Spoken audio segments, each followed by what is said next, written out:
This is Philosophy versus Improv, where two sages try to teach each other a thing or two, and maybe you, the audience, get something out of it as well. My name is Bill Arnett, an improv wizard, curious about philosophy. I'm Mark Linsenmeyer, a philosophy nut who's cuckoo to learn improv. And today we're going to do just that, as we've done in prior episodes. We each have a topic for the other person, one improv-related, one philosophy-related, and we'll see how they collide. Carom off each other. This is not formal. It's going to be very informal. We'll just kind of chat back and forth and have some fun and make a little game of it. See if the other person gets our topic. But that's it. If you're an old regular, you know that already. So I don't remember who started last time. I started last time. Okay. I remembered. Well, I started last time. I guess I would just like to throw out the general area of philosophy that I would like us to be in, that I will invite us to just start a scene, maybe that will get somewhere into this. But it is in the area of tastes, of beauty, of positive evaluations generally. Okay. Do you have a scene with those things in mind to express your interpretation initially of that vague cluster of concepts? I can. We can try this. Are you ready? Mm-hmm. Let's begin. Hey, Pop, you got to check out this song, dude. This is awesome. I just got downloaded this MP3 from this new band, the Screaming Banshees, and it's awesome, and you got to hear it. I think it's awesome. So I got to put these white things in my ears to hear this? Well, they're headphones. They're headphones. You know what headphones? You probably have. Headphones are big. They go over the top. They cover your ears. These are little nuggets. I don't understand what you kids today. I mean, if you have your own, that's fine.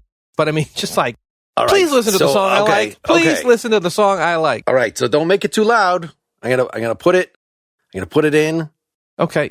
All right, give me a second. You can adjust the volume yourself. Okay. Is this on? Is this? Yep. Is that what they're? Yeah. I don't understand what they're trying to say. They're all like yab dab dab baby. What you say? I got to take this out. This is I think this might be a load of garbage. Dad, look, no, this is the music I like now. Okay. All right. This is the music post Euro emo punk. Okay. And it's an emerging genre, all right? And it's angry about sweet things, okay? And if you just took the time to listen, I think you'd like it. I think you'd like the rhythms. I think you'd like the music. So I thought I understood some of the lyrics. Let me just put this back at you, see if this is what was actually being said, because I couldn't even believe my ears. It was like, this bowl of grapes is so beautiful. Yeah. I want to fuck them. What is that? Yeah. Is that a comment about different types of... it seems if something is beautiful, you like it just because it's beautiful. You just want it on the wall. If you want to fuck it, it's something else. And why grapes you would want to fuck, that's beyond me. You're thinking too much, Dad, okay? You're thinking too much, okay? It's just music, all right? And if it makes you dance, it makes your body move, and the sound is cool... That's a pretty thrashing guitar riff, you got to admit. You know what? Why is thrashing something to be appreciated? Something that is beautiful, like what was being described there. The bowl, those paintings with the bowls of fruit and the beautiful grapes. How is this like? It's talking about that, but it's like it's spitting on the grapes. It's like, you know what? It's getting its jism on the grapes. Literally, they talked about that in the next verse. That's disgusting. It's your music. What do you even... All right, Dad, here's the thing, okay? You don't like it because it's not your music. It is a response to your music. It is a shot across the bow of all that 90s alt-rock that you loved so much, okay? And it is a response to that, and... that's why you don't like it. That Silverchair, they knew how to swing back then. I mean, that old-timey 90s music, that Weezer, they were singing about really intelligent stuff, and this sounds like a load of... Yeah, so how is that a reaction to that? In that was good and this is bad, and they're saying what you thought was good is actually, we hate you, and we want to upset everything that you hold dear, and so we're going to just... jizz all over it. I don't want to talk to you anymore, okay, if you're going to be gross, okay? But I bet you had a conversation with Granddad about his love of 60s jam rock, okay? And I'm sure that you didn't like that.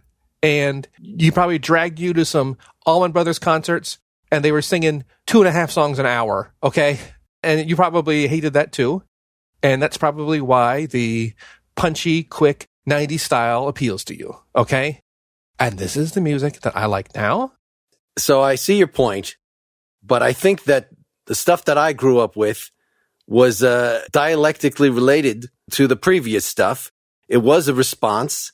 And so that I can actually appreciate both now. I can see how the Allman Brothers thing was actually pretty good, and the short, punchy songs was actually pretty good. But this is just like saying, I'm not playing that song game at all. We're throwing that out the window. We're just going to turn up the was that entire thing played above the nut on the guitar, just those strings above where the part that you're supposed to play, it goes shling, shling, shling. That's all I heard. It's all digitally recorded and digitally processed and auto-tuned and beat controlled, okay? Because we can do that now. That can actually happen now. So that's cool, okay? What's cool about controlling the beat? The beat should be wild. The beat should be all over the place. The beat should be come out of your soul, not out of a computer. Okay, you know what? I'm sorry for asking. Sorry for asking you to take an appreciation for what I like and to try to like what I like. I'm sorry. I'll just go to my room and do my homework and listen to my own music. Okay? No, I don't want this to be a missed opportunity. Can you explain to me the thing? I think it was right near the end where it was this loud, cacophonous. I think it was the guy was actually having an orgasm is what it sounded like to me. But you're saying that this is a logical reaction to the music that I liked, which I guess was not forthcoming in showing its glee at its own accomplishments. Is that what was going on? It was, yeah. The Smashing Pumpkins are stuffy and boring and safe, okay? Safe. So introducing controls actually makes it more dangerous, you're saying. Well, I mean, who's making the music? Everyone's making the music. It's not just the musicians making the music. It's everyone in the booth and in the studio and the managers and the producers and the A&R people, you know? Everyone's got a hand. Everyone's got a hand. And that's what's so magical about it, okay? And if you don't understand, that's fine. But I'm done. I think I'm done. I guess one more thing. Do you actually want to fuck grapes yourself? Gross. No, it's a metaphor, okay? Maybe you've heard of metaphors before? All right. Really, then that puts my mind at ease. You enjoy what you like. I will like what I like. And as long as it does not translate into depraved behavior as the music would suggest, then I'm okay with it. Maybe we can revisit this another time. Run, slam. That was my sound effects machine of me running away. Thanks, son, for sharing your sound effects machine of you running away. And scene. Well, that was some vivid characterization. Mm-hmm. And in fact, your characterization, which I very much enjoyed, goes right at what I had to say today. So, translate it a little more. Well, it's this whole idea of why should we make vivid characterizations? Well, in this case, it would have been something to explore. It sounded like from my initial approach that actually your grandfather at least, or why this character, you could have gone into the backstory of why apparently this character, Tony Randall, had a child at age 80. That guy was salty. That was a real salty dad and probably some kind of stevedore or something. But yeah, he was salty. You orienting him in 90s music, that was then enriching. It was a change had to change direction a little bit. Well, yeah. And it's also the music that I know. So it was, there's a dumb thing in improv. Not a dumb thing, but just like, you know what you know. So I'm going to get what I know in there. I'm also wondering why I felt that an old person or anybody expressing the senior end of the generation gap would have to be some sort of New York stereotype. There's something about in comedy history about old men from certain areas. It informed your voice, your vocal choices, your word choices, and maybe some of your attitude as well. That was fun. Now, aesthetics you've got some kind of aesthetic thing going on, and I'm going to presume that the ancients have had something to say about aesthetic. In fact, wasn't aesthetics the name of some Greek philosopher's book? Probably. Are you Googling it right now? I mean, for everyone at home, Mark is looking away from the camera to presumably a computer screen. Aristotle's is the Poetics, but it totally could have been that. It definitely comes from similar old-timey roots. And in fact, an objection that I've heard from more recent philosophers is maybe we should just call it philosophy of art, because aesthetic has to do with the beautiful in particular. Okay. And it does kind of assume that, well, the whole point of art is to aim at the beautiful, which I think we were getting a little bit at, that rock and roll's answer to that is ugly. Well, if you're going to call that beautiful, yeah, you got to somehow expand your notion of what counts as beautiful. Beautiful seems to have something to do with symmetry of form, with what they say the most beautiful people are those that have completely symmetrical faces. Is this still a debate in philosophy? A lot of the classical work. So there was something I referred to in there. Yeah, actually, let me just ask you a question related to this. So what do you think is the relationship between, I think that's beautiful and I desire it. I want to eat it. I want to have sex with it. I think there's probably a relationship between those things. I mean, it makes sense as an animal that we would be, if we think about, was it functionality theory? The idea that everything about humanity had some purpose and at some point, this version of humanity won the Darwinian struggle. So I think I may have even mentioned the idea that when it's rainy outside, everyone just wants to curl up and read a book. And at some point, there must have been some cave people who I don't mind the rain. We'll go out in the rain all the time. It's no big deal. Well, they all died. They all got sick and died. And now we're stuck with these things. So yeah, when cave people looking for food to eat, cave people looking to procreate or anything to hold their society together, I can definitely see a cat smells something and gets interested. What do we call that in humans? What do we call this piqued interest? And we could call that piqued interest beauty or art. I don't know, but something grabs our attention, something holds it. It could be because it smells yummy or looks mateable, but whatever's happening inside of us, that thing, I think we could probably safely call that. Well, that's beauty or yum or...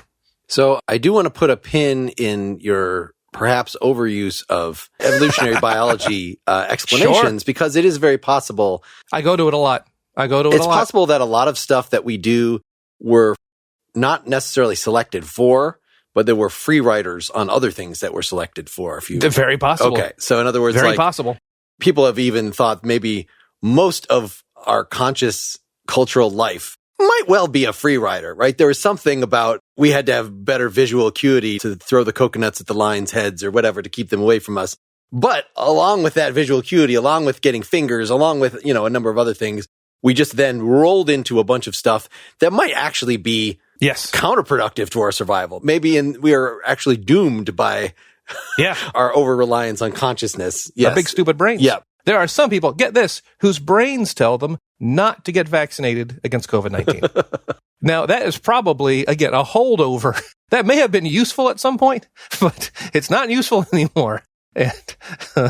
So there's a figure in ancient philosophy, Plato, talks a lot about the beautiful. He doesn't have a book called The Aesthetics or anything, but it is very much not specifically about artistic merit, because the beautiful just ends up being like good actions, good people, good, like the spiritual in the broad sense. But I think that is like the reason you would have that is a reaction to, a dialectical response to, you could say, to what you're describing, that people might have pre-philosophically just like, whatever I like, whatever is yummy, whatever, is positive to me in any practical way, let's just call that good. Let's just call that beautiful.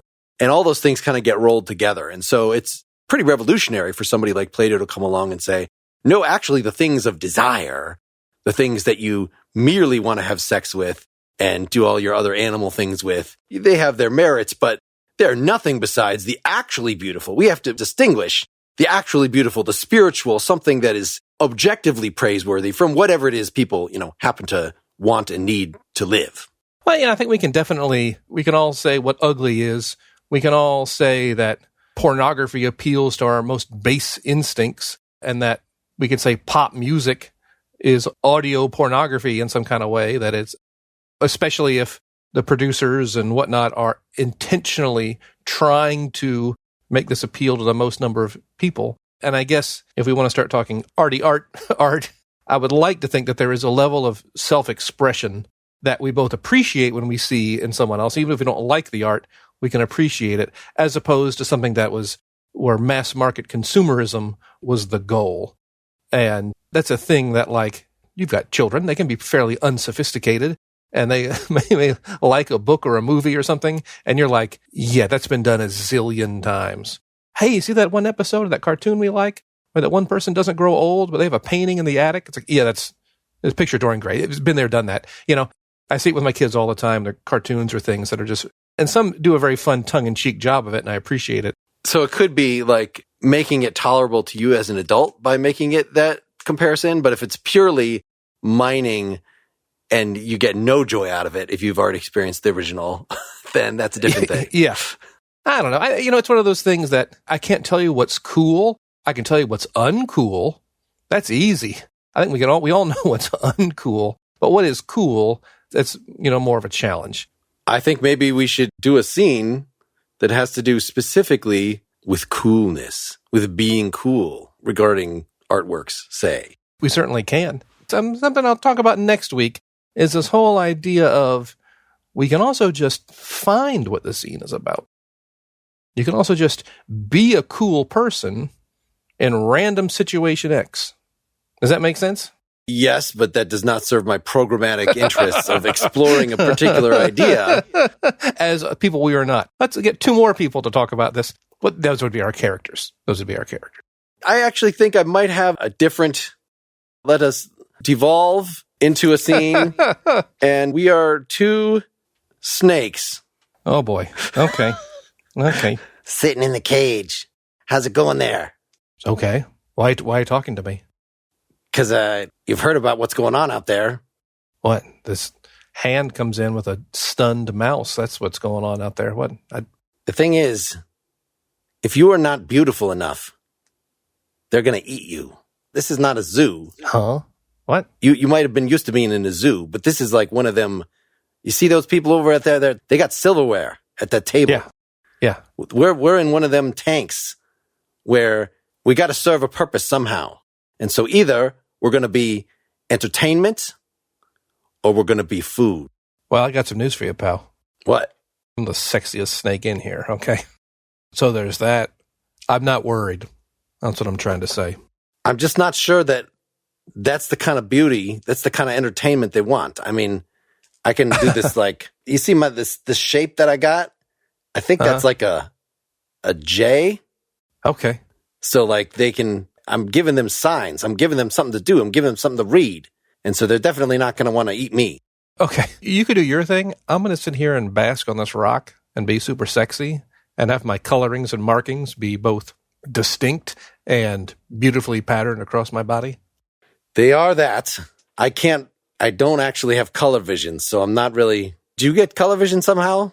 No, but I can tell the different shades and the distinct lines between shades. I'm beautiful. All right. I don't know why this is difficult for you. Okay. I'm a beautiful snake. I'm a beautiful animal. And that's it. I wish there were some more females in here. I haven't produced a clutch of eggs in a while, but could get with that if See, I think that's neglecting what's more important. If you're gonna like go for that kind of trying to spread your seed across the land, I think that you're, to actually be an entertainer like me, who's got the shape of the J, you got to give everything to that. You can't just think, oh, I'm just in my nature beautiful. You got to do beauty.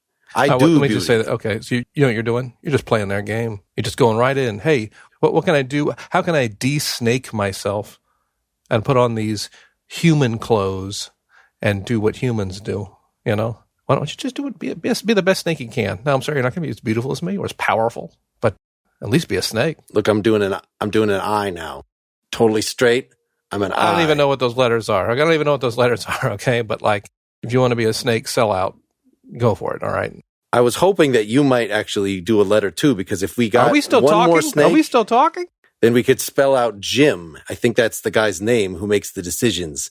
And I think if we could spell out a message to him, then he would understand that none of us are to be eaten. Look, I'm going to roll my dice, okay? You're just so confident that they're going to eat me and not you. Yes, dude. Look in a mirror, all right? Maybe the kind that they'd like to eat would be the most succulent. Maybe they want to use your skin for something. Maybe they don't appreciate you in your natural state. Maybe they want to breed me with other snakes, okay? I'm willing to roll the dice. That's what I'm trying to say, okay? Okay, so there's Jim. That's who I'm talking about. You see that? Sure. He brings the stunned mice over from time to time. But why is he like pointing at me and then pointing at you and then doing like a stick in donut? Does he know how to tell sexes of snakes? I feel like, I mean, maybe we got to just, I'm not into it. I'm not saying I'm into it, but I mean, maybe we got to put on a show for him. I'm a fantastic lovemaker, and I think you would be impressed. All right. What if okay, I'm betting that they don't even know what snake sex looks like. We could probably just touch our tails just a little bit, and then they'd be cool with that. You know what I'm hearing from you this entire time? I'm scared. Someone's going to eat me. Yeah. That's what I'm hearing this whole time. I am scared. This whole time. Look, be a snake, all right? Fight. Bite. That's what snakes do. All right? Are you poisonous? Do you have poison? I don't know. Ooh, you got to figure that out. How do I know? Do you have fangs? Do I bite you? No. How about we just try that, and then they'll think that's snake foreplay, and then that'll probably put them off for at least a day, and then I'll get to see if I'm poisonous or not. I'm not putting on a show for these legged snakes. You just got to know these things, okay? All right? You just got to know these things. I'm pretty sure that if there were legged snakes, they would know what snake sex looks like. So maybe I got to reevaluate I don't know what you this. call this. Did Did you live in the jungle before you got here? I mean, no. I lived in another cage. Your whole life? Wow, that sucks. That really sucks. I lived in a jungle for several years, I think. It's great. I had brothers and sisters, and some of them got taken home by real families, and they got. I mean, I would hear occasionally from them. They would send something through the snake mail, and I would hear that they're all happy with their children. Or this one, my cousin Larry, he got to be in like this house. This guy had way too many snakes, and I think they got to just like get out, and they bit him and they poisoned him, and then they just like they run the house now. So wow, that sounds pretty cool. I was pretty disappointed to end up in this freaking restaurant with these snake eating pieces of crap. Well, let me just say, you're a goner, dude. Dead snake slithering. Should we just pray?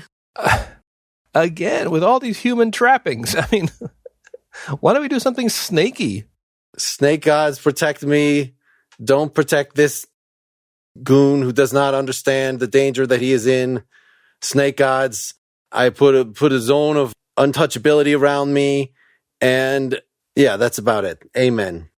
All right, well, I'm going to crawl under this detritus and curl up, because that's what snakes do. All right, well, I'm going to live in the moment, but I'm going to plan for the future, because that's what snakes do. Wow. Hey, good luck with that. I'm sure you go great with some béarnaise sauce. And scene. All right. That was a cool snake. Yeah, I kind of forgot about the whole... Maybe that's a good thing. Lost in the moment. Overtaken by the scene, by the reality that's happening. You lost yourself and became that snake. I was concerned about this relationship between desirability and beauty. And I think we got at it's a different deal when you're dealing with creatures who don't understand their audience. Sure. And maybe that's an interesting way to think about. No artist really understands their audience. And unless the artist is there just explaining, this is how you're supposed to take it. And even then, the audience is not going to take it that way. That's propaganda, isn't it? You got like some ulterior motive or something, or you want people feel a certain way. It gets a little propagandy. as opposed to, I guess, abstract expressionists might be the most abstract kind of art. Like, you want people to understand what you're trying to do, right? You want people to understand the conventions you're using so they understand how to judge it. I don't think so. I really think in its most purest sense, and not saying that all art needs to be so pure or that things cannot be artistic without being this pure, but I think that there is something inside people that needs to get out. And it's going to come out through songs or poetry or music or painting or something, and there's something there. And I think sometimes it's not only is it something that wants to come out, I think it's played a lot, but it's someone who's trying something and testing something. My one famous artist name drop, Gerhard Richter. He's still alive. I think he's probably like 90 or something, but he was doing some abstract expressionist stuff. And he's just painting a bunch of canvases gray and just seeing what would happen. And then he stood back and looked at them and noticed that some were better than others. And I thought that was a really interesting way of thinking about it. And is it the light that's on it? How is it that all these gray canvases, well, that one's certainly the best. And I don't know. I don't have an answer for that, but I dug it and thought it was a pretty cool thing. And I think that sometimes the artist themselves is on a journey, an exploration, and we're just observing their exploring. And if Mr. Richter knew how to make the best canvas covered in gray, well, he just would have done it. But he didn't know what would happen. So it's going on that journey that there's something in there. I guess I just feel like there should be a relationship between the kind of thing that you're doing. I mean, I guess anything can be taken as art, right? That's sort of one of the canons of avant-garde art. That you could just like close your eyes, listen to the sounds around you. That's art. Yeah, exactly. That there are patterns. Found objects. Yeah, exactly. Yeah. Look at this old tin can. It's art. Yeah. And some artists are aware of that and will deliver an old tin can to the museum and be like, look at that's art. Give me a lot of money for that. But for the most part, people are working within, even if they're trying to express themselves and they don't quite know what they're doing and they're doing some stylistic innovation, maybe to try to capture something that just can't be put into words, or if they're doing it through words, maybe that raises its own issues, but there's something about it transcends what you could just text to somebody. Well, people might say abstract expressionist is not art, or it's just a bunch of cubes. That's not art, because it's not saying anything or whatnot. But we'd all agree that music without any lyrics, we just get some Miles Davis. We'd all, that's like, what is it trying to say? All I'm saying is we accept that as artistic. We don't question music without lyrics as not being artistic. Yet if a painting suddenly doesn't have a clear message, well, then we question whether or not it's art. Well, actually, so not having a clear message has been seen as one of the things that makes it more pure art. Kind of going back to that point, and I'll actually attribute this to Kant rather than Plato, but, was somebody that insisted that there is that distinction between the bowl of grapes you want to eat and the bowl of grapes that is beautiful in a painting, because what you appreciate when you appreciate beauty, just like, symmetry, I was saying before, is just forms, is just forms and shapes. So instrumental music, shapes and forms, abstract expressionism, or any painting that is not clearly representational, shapes and forms. That's the most pure kind of aesthetic enjoyment that you have. Once it introduces subject matter, then you could be like, I don't like that. It's a picture of a peasant woman.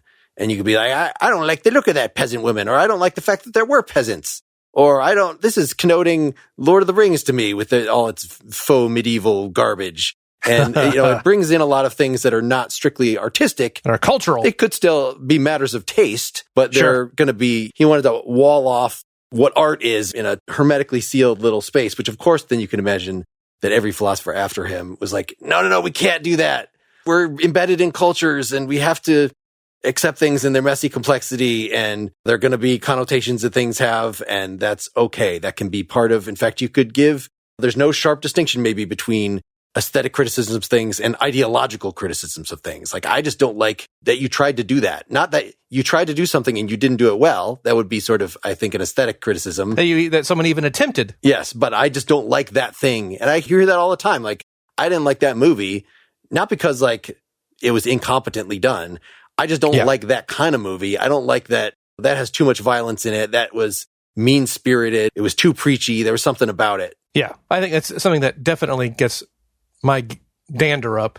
It's people I've met who are always thinking about the optics, always thinking about the politics, always thinking about ideology, and can't ever enjoy anything. I think it's a mental illness. I'm going to say it right there. This idea that people are so in their own minds that they must evaluate everything they take in as fitting into, does this support or go against my existing ideology or something, And that we're getting a lot of that these days, in the last 10, 15 years, all sides of the divide, and it's kind of annoying. It's exhausting, and I don't think it is in any way pure or positive. I'm not saying it's evil per se, but I don't think it's a recipe for human growth or happiness. So for improv, on the one hand, a lot of people think about it as one of the most methodized art forms that there is. Like if you were talking specifically about comedy, sports, or whatever, or the fact that you can actually have a contest, sure, and evaluate more clearly like which improv group did the better job or something like that. That seems to indicate that there are fixed rules of improv. There are techniques that you could be better or worse at. You could be just the talent is evident in a way. But I get the feeling that your take on improv is much more like the avant-garde artist of, I'm going to do a thing that is self-expressive and nobody knows the rules anyway. And so I can kind of make them up as I go along, and people should be free to take from that whatever they want. So, a more open-ended. Yes, I will say comedy sports and theater sports, some of that competition is a little bit of a gimmick. Mm-hmm. It's a little bit of a get you in the door kind of a thing. It's kind of a hook. It's that, 5-4-2-1 chord progression or 6-5-4. You go on the internet, and there's one particular chord progression. 1-4-5. Is that it? That's going to be a pop song, and just I don't even know music. I don't know music at all, but there are some people online who are like, oh, these famous, quote-unquote famous songs use the exact same chord progression, and they're all poppy and annoying. Anyway, I would agree. And I would say that's the biggest difference between short form and long form. Short form is whose line is it anyway, for anyone out there? Little short games and things. Well, Mark and I have been doing, we'll call it long form, where we're not getting suggestions nearly as often and just kind of creating. I'll say this, in the 40s and 50s when bebop jazz became a thing, and it's man, this is crazy. This is out there. This is, 100 mile an hour trumpets and saxophones and making all kinds of crazy noise and no discernible rhythm to it. And that became jazz. But there are a lot of people who missed the big band jazz and missed the dance halls, and a new form of music was born, was essentially jazz you could dance to, and that was R&B. Mm-hmm. That was the start of R&B music. And I think when you think about art in general, you ask the question, can I dance to this? Is this something I can dance to? I think short form improv, comedy, sports, that kind of stuff, very danceable. It doesn't mean it's bad. It doesn't mean it's gross. That doesn't mean it's lesser than. It's just very danceable. And the same kind of way, we can go to an art museum and think about things the same kind of way, or think about movies in the same kind of way. I thought Roger Ebert did a good job of saying, well, this was an art movie, and I understand if you don't appreciate it. But other movies, this is just a really fun movie that everyone's going to like. It's very danceable. You can dance to Steven Spielberg. Is it done well? Is it done poorly? Well, we can judge that on a different metric. But let's not, just because it's dance music doesn't mean it's bad music per se. Does that make sense? A little bit? It is. But it sounded like you were kind of getting at that the danceability becomes the ultimate standard of value. Well, sometimes people can try to be danceable, or they can try to be undanceable on purpose. And that's when either side can be a little fakey, can be snotty or pandering. If you're undanceable aggressively on purpose to be undanceable, maybe you're being a little snot. And if you're trying to be danceable to the point of, how do we make the most people dance? Well, the song's about, no. How do we make, well, that's pandering. I guess intent. Have you even mentioned intent yet? Did we just now 40 minutes in, intent is now. That's what I was trying to get at in terms of how it's at least useful for the audience to know what kind of thing you're trying to create, so that they don't think that you are trying to make dance music when in fact you are doing something totally different that either just happens to be danceable or sounds like it's trying to be dance music but is failing. Well, I think people get fooled, and that's why there are some incredibly, quote-unquote, popular songs that make millions and millions of dollars that are so unagreeable to to many other people. That's interesting. I see the ticker tape. I turned off the ding, but the ticker tape is coming out of the judge bot. So before we read this, and I don't care that this part doesn't necessarily feed into the judge's decision, But is there even a point? I found this very helpful in terms of improv, seeing how we were working. I went away a little unsatisfied with the snake scene because I wasn't sure where it was supposed to go. There wasn't a clear way unless one of us said, "Oh no, hands are coming down into the tank and taking one of us away." Like that was the only way that it could have ended in the way different than it did. Well, maybe that's something we can work on next time. Okay. The what next moment is a real thing in long form improv, and we can chat about that next time. So, but I wasn't sure. So in other words, I'm very much thinking about improving the improv skills as we're doing this. But other than some comment that you made near the beginning where you said, what I just said reflects what you want to talk about today, but I didn't write that down. And I don't remember what that particular point was. So just tell me what It was the fact you were making choices that were not just dialogue, not just word choices. You're making vocal choices, character choices. And you're certainly in that ballpark. What it was, the quick and dirty answer is you're an actor. Like it or not, if you're an improviser, you are an actor. And act, I guess, is the lesson there. You don't need to be Robin Williams. You don't need to be huge, over the top, clownish, but you are performing for somebody. When talking about art, here we go. And that trusting that what you are and what you can do and your abilities are fine and good, and you don't be afraid to act, I guess is what I'm going for here. Sometimes improvisers just want to be smart or clever and aren't willing to kind of get their hands dirty emotionally. Again, not that you need to go there, not that we need to be maudlin or every scene's got cancer in it, but just act. You're an actor. There you go. At some point, I'm going to feel that it's unlikely that anybody will be listening to the episode that we're currently doing unless they've already listened to a bunch of other episodes. And then I will feel that it is a safe space, that we've already shown that this show is funny enough. And so now I really can just try to be a cancer victim for 10 minutes. But I'm not to that point. Yeah. Multiple. We're going to run out of body parts to have cancer by the time this thing's over. You definitely, something with art and aesthetics. What is that? And I know that's a kind of a classic thing from philosophy of the ancients, I feel like. And there certainly were periods in Western thought where there would be artistic styles that were more popular than others. And, you got your Dutch masters doing their still lives, and then that's followed up with the expressionists, or probably impressionists. And it's a heavy topic, yeah, in philosophy. Is it still heavy? Philosophy of art is still a significant thing. I don't know that it's the thing that beginner philosophy students get excited about or get introduced to right away, but it is, to me, one of the, at least 5 big areas that we should be concerned with. Sure. And there's a lot of stuff because it is close in some ways to ethics, to language. I was talking about sort of conventions of expression. There's a lot of rich stuff. I end up using music as an example a lot for points totally unrelated to music. Mm-hmm. I had a bunch of bullet points sort of down in this general area, and I got to say some of them specifically.